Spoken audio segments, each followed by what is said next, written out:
Estamos agora aqui com Lídia Brito e Elivaldo Barbosa. Lídia Brito, boa tarde para você. Boa tarde, Joelson, Elivaldo. Uma boa tarde a todos que nos assistem. Elivaldo Barbosa, seja bem-vindo, Elivaldo. Olá, Joelson, boa tarde, Lídia, e para você que nos acompanha. Bom, vamos começar falando aqui a respeito do Progressistas. Progressistas foi pauta ontem, será pauta hoje. Primeiro falando a respeito da recondução do do presidente do partido, senador Ciro Nogueira, que agora está de novo, indo à presidência do Progressistas para mais um mandato, Lídia? O partido fez, Joelson, uma eleição, vamos dizer assim, virtual. Hoje, Ciro foi reconduzido e será aí pelos próximos 2 anos. Nós temos até uma foto aí do momento, dessa eleição virtual, em que o senador Ciro Nogueira foi reconduzido e vai conduzir o partido pelos próximos 2 anos. Ciro, Elivaldo, então continua aí à frente do Progressista e prepara o partido para a eleição do próximo ano. O partido que tem planos de crescer não só aqui no Piauí, mas em todo o país. Lembrando que Ciro e o Progressistas têm uma forte relação política com o presidente Jair Bolsonaro e os planos nacionais do partido passam por essa aliança com o presidente em 2022. É verdade, Lídia. O senador Ciro tem uma longa história já na presidência do partido, no comando. Sim. Ele deu uma nova roupagem ao Progressistas, que era o PP, depois passou a Progressistas, aumentou a bancada na Câmara Federal, no Senado Federal. Ele que assumiu a presidência, chegou à presidência em 2014 e não saiu mais, sempre reconduzido. Acho que esse é o 3º ou 4º mandato consecutivo do senador piauiense à frente do Progressistas. E pouco questionado, Elivaldo Barbosa? Houve até uns movimentos, acho que ligados ao Maluf, em um determinado período lá, mas sem muita força. Curiosamente, ele foi questionado na época muito pelo então deputado federal, hoje presidente da República, Jair Bolsonaro. Ele era do Progressistas, né? Ele era de uma ala, assim, mais até afinada ao Maluf. Na época, ele questionava muito a presença do Progressistas, que era o partido ao qual ele era filiado, na base do governo do PT, na época, da ex-presidente Dilma, que foi candidata à reeleição com apoio do Progressistas. E depois até Bolsonaro deixou o Progressistas, saiu, migrou para o PSC e depois para o PSL para disputar a presidência da República em 2018. Mas a situação, claro, faz parte do passado, né? É página virada, hoje a relação é completamente diferente. O Progressistas e o presidente Jair Bolsonaro mantêm uma aliança bastante sólida, a ponto do senador Ciro Nogueira já ter garantido o Progressistas no palanque em busca da reeleição do presidente Bolsonaro. E ter tentado que Bolsonaro se filiasse ao Progressistas em determinado momento. Eu acho que isso só não aconteceu porque eu acredito que Bolsonaro queira um partido onde ele possa liderar, comandar. É verdade. E no Progressista isso não vai acontecer. Pouco provável, depende da conversa, É pouco provável que isso aconteça, Mas o convite foi feito e, segundo o senador Ciro, continua aí esse convite com essa possibilidade de Jair Bolsonaro se filiar ao Progressistas, mas a gente pode dizer que seria uma possibilidade menor diante da estratégia de Jair Bolsonaro de ter um partido que ele possa comandar. Bom, Lídia Brito, o senador Ciro assume a presidência do Progressistas e marcou para o dia 26 um evento. Esse evento tem o objetivo de lançar a sua pré-candidatura, pelo menos é isso que foi posto pelas pessoas ligadas a ele. Bom, esse evento está mantido. Está mantido, Joelson, para a próxima segunda-feira. Não será um grande evento devido a essa questão da pandemia. Será um evento em parte virtual, Vai ter a presença do ministro da Educação aqui em Teresina. Depois da solenidade com o ministro, Ciro deve fazer um pronunciamento se colocando aí como uma opção para 2022. Elivaldo Barbosa, é um anúncio de uma pré-candidatura, não há retorno em relação a isso? Seguramente. Tudo indica que esse é o rumo, essa é a decisão política adotada pelo Progressistas.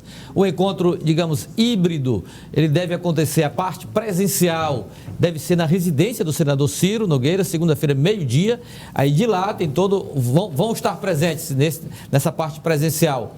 Vão estar presentes Ciro Nogueira, Júlio Arcoverde, presidente do Diretório Estadual, o ministro Milton Ribeiro, da Educação, e também lideranças políticas de legendas aliadas, como, por exemplo, Luciano Nunes, presidente estadual do PSDB, Silvio Mendes, o ex-prefeito Silvio Mendes, e também João Vicente Claudino, que é presidente do PTB, mas em conversas já para se filiar ao Progressistas, também confirmou presença aqui em Teresina. E de Teresina tem aí um canal virtual, né, Lídia, para que os prefeitos, as lideranças municipais acompanhem e participem dos próprios municípios, exatamente para não quebrar as regras protocolares de enfrentamento à pandemia, né, Joelson? Bom, o problema que ele vai ter que enfrentar agora, Lídia Brito, senador Ciro, é em relação a parte dos integrantes da sua base, das pessoas ligadas a ele. Uma parte dessas pessoas está participando do governo de Wellington Dias, a quem Ciro deverá fazer oposição, já faz oposição, ou contra este modelo ele deve concorrer nas eleições de 2022. Lídia Brito, o que é que você apurou em relação aos episódios envolvendo essas lideranças, uma delas em especial, a deputada federal Margarete Coelho? Bom, Gelson, ontem nós falamos aqui, né, dessa situação da deputada Margarete. Eu entrevistei a deputada, questionei a ela sobre essa situação. Ciro vai lançar uma pré-candidatura, como é que fica o posicionamento da deputada? E ela, na entrevista, né, afirmou que não muda a situação, que ela permanece na base do governador Wellington Dias, e a irmã da deputada, a secretária Sádia Castro, permanece à frente da Secretaria de Meio Ambiente. Essa declaração, Joelson, repercutiu bastante no meio político, tanto na base aliada quanto na oposição ligada a Ciro Nogueira. Hoje eu conversei com algumas fontes do Palácio de Karnak e eles afirmam, Joelson, que realmente esse é o entendimento. A deputada Margarete Coelho deve se manter na base do governador Wellington Dias. Mas, para isso, a deputada, é lógico, vai ter que mudar de legenda. Ela vai ter que sair do Progressistas e ingressar em uma legenda da base aliada. E esse entendimento, Joelson, foi tratado entre Margarete Coelho e o governador Wellington Dias no encontro que ocorreu na segunda-feira em Brasília. Ou seja, Elivaldo, essa conversa da possibilidade de Margarete ingressar em um partido da base aliada está sendo tratada diretamente com o governador e, é claro, ela só vai poder mudar em 2022, a legislação não permite, mas as conversas estão bem adiantadas, Elivaldo. Correto. O governador quer um compromisso a partir de agora, embora a parte da legenda, da filiação, da mudança seja só em 2022, mas o compromisso político para 2022 terá que ser firmado agora. Por isso ele adianta essa conversa, exatamente buscando. Já do lado do Progressistas, o senador Ciro Nogueira não faz questão que essa decisão seja agora. A aliança pode até continuar para quem está no governo. Deixa isso para depois, para 2022. Ele não tem exigido, o senador Ciro Nogueira não tem exigido essa fidelidade, esse compromisso com a oposição já agora. Ele está fazendo oposição com parte do Progressistas, mas quem está no governo ele tem um tratamento tranquilo, sem nenhum problema. Inclusive com a própria deputada Margarete Coelho. Já no governo, não. Quem está no governo agora vai ficar também em 2022. Tá. Lídia, só antes da gente chegar aqui, primeiro está aqui a reportagem que você fez para o cidadeverde.com, a gente botou aqui no telão, tá? Aliados avaliam que Margarete deve deixar o Progressistas e seguir para o partido da base. E hoje eu liguei hoje para a deputada federal Margarete Coelho, antes mesmo de ter conversado com a Lídia Brito sobre esse assunto, para a gente tratar da reportagem sobre o DNA, o exame de DNA, e, claro, falar do encontro que ela teve com o governador Wellington Dias, porque ela acompanhou a tramitação do projeto de lei sancionado pelo presidente Jair Bolsonaro, e a nossa intenção era conversar com ela sobre este assunto, tinha reportagem feita aqui por nós, e também sobre o encontro com o governador Wellington Dias. Ela não pôde atender as ligações, estava participando de um evento virtual.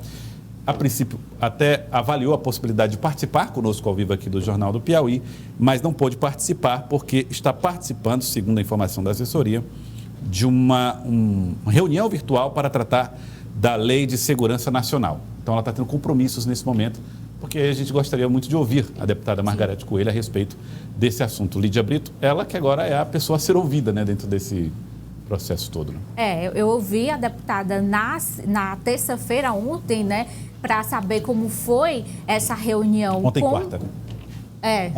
Ontem quarta, para saber como foi essa reunião com o governador Wellington Dias, né? Ela confirmou a reunião, confirmou que permanece na base aliada do governador, ocupando esses espaços, o espaço, né, com a sua irmã como secretária. E o que a gente percebeu, Joelso, foi aí a oposição ligada ao senador Ciro questionando bastante, porque quando a gente conversa, e o Elivaldo pode até confirmar isso, quando a gente conversa com pessoas ligadas ao senador, pessoas do progressista, o que eles falam é que eles têm a convicção de que Margarete estará ao lado de Ciro, né? E essa declaração de Margarete pegou muita gente de surpresa. Bom, agora vamos aqui para um exercício rápido. Se ela fizesse essa mudança de partido, seria para que sigla? É possível dizer? Olha, Joelson, eu tenho uma informação da possível sigla que Margarete pode ingressar em 2022, mas antes eu vou trazer essa informação amanhã, porque antes eu quero conversar com a liderança da sigla que pode confirmar ou dar aí mais detalhes, para a gente trazer uma informação realmente que tenha veracidade sobre essa sigla que Margarete Coelho pode ingressar. Então, amanhã eu vou trazer essa informação. Trazer a situação de momento, né? Sim. Muito bem. Está aí a Lídia Brito trazendo essas informações sobre a possibilidade de Margarete Coelho deixar o Progressistas para seguir apoiando o governo Wellington Dias. Elivaldo Barbosa, vamos falar a respeito agora do próprio Piauí, Elivaldo Barbosa, que ganhou um novo capítulo hoje. É verdade. O secretário e coordenador do programa, Rafael Fonteles, lança ou anuncia uma nova etapa ou novo segmento do programa de investimentos Pro Piauí. Ele também fala sobre essa maratona de encontros que vem mantendo com partidos da base governista. Principalmente ontem que aconteceu esse encontro do secretário Rafael Fonteles com o MDB. Vamos acompanhar. O coordenador do Pro Piauí anuncia novo segmento para o programa, o Pro Piauí Municípios. Obras que vão desde asfaltamento urbano, calçamento na área urbana, na área rural, sistemas de abastecimento de água, praças, mercados, estádios, campos de futebol, que serão feitos nos 224 municípios. Em breve o governador irá fazer o lançamento oficial desse programa, que foi debatido, está sendo debatido, melhor dizendo, com as lideranças municipais para saber qual a prioridade, né, de cada município. Rafael Fonteles também explica a maratona de encontros com lideranças políticas de partidos da base governista. Ontem foi com o MDB. Principalmente as pautas legislativas, né? Tem diversos projetos de lei, recentemente foi o próprio Piauí Alfabetização, que foi aprovado em tempo recorde, um projeto importantíssimo que vai levar a alfabetização a 200 mil piauienses. Sobre a movimentação pré-eleitoral, Rafael Fonteles prefere evitar comentários públicos. Segundo o secretário de Fazenda, falar sobre candidatura ao governo do estado deve mesmo ficar para o início de 2022. Na realidade, nossa preocupação são os assuntos do momento. A questão eleitoral fica certamente para o ano que vem. Elivaldo, de eleições ele não quer falar, né? Bom, publicamente não, mas tem tratado nesses encontros políticos localizados. Depois de reuniões mais com lideranças, agora ele tem tratado através de encontros com bancadas que compõem a base governista da Assembleia Legislativa, por exemplo, né? Não é isso, Lídia? E ontem à noite, o Rafael Fonteles se reuniu com a bancada do MDB.